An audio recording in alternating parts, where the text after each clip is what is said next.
तर माझी अशी पूजा झाली आहे आज. आज छान पौर्णिमा आहे. पौर्णिमाची माझी अशी छान पूजा असेल. नमस्ते मंडळी, तुमचं स्वागत करते माझ्या नवीन ब्लॉगमध्ये. संध्याकाळचे 4:30 वाजले. आज माझी पूर्ण कामं झालेली आहेत. मला वट पौर्णिमा करायला जायचे. दुपारी जेवण बिवण सगळं आवरून घेतलं. 3 वाजता जेवणाला सुरुवात केली. आज जेवणामध्ये छान छोले बनवलेत.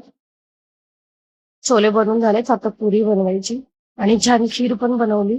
पौर्णिमेला खीर बनवते मी. आणि ही दुपारची खिचडी आहे. मला आठवून वट पौर्णिमा करायला जायचे, तर आता मी पहिली तयारी करून घेते. अच्छा. तर ही अशी साडी काढली घालायला, हिरकल साडी. ही घालून मी अजून वट पौर्णिमा नाही केली, रात्री हीच घालते. नेकलेस कोणता घालू? हा नेकलेस आणि मंगळसूत्र घालते. आता कानातले बघते. नथ काढते पहिला. ही नथ छान आहे, ती घालते. तर कानातले कोणते घालू? हे छान वाटेल.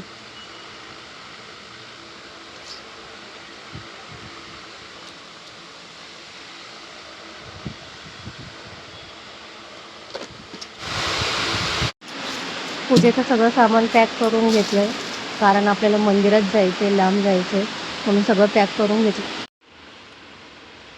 पहिला मान घरातल्या मंदिरामध्ये देते, माझ्या स्वामींना, माझ्या कुलदेवीला.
हे आमच्या स्वामींचं मठ आहे चेंबूरमध्ये.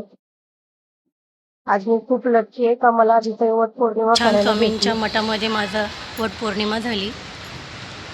मला नव्हतं माहिती इथं हो करू देतात ते वट पौर्णिमा, माझ्या मैत्रिणींनी सांगितलं. छान पूजा पण झाली आणि स्वामींचं दर्शन पण झालं. तर पूजा करून आत्ताच घरी आले आणि जेवणाची सुरुवात करते. पुऱ्या करायच्या होत्या, मुलांना भूक लागली. लग्नाला माझ्या 15 वर्ष झाले. 15 वर्षापासून मी वट पौर्णिमा करते. छान वाटतं मला, नवऱ्यासाठी आपण काहीतरी करतो. तो आपल्यासाठी एवढं काय करतो, तर आपण त्याच्यासाठी एक दिवसासाठी उपवास नाही धरू शकत का?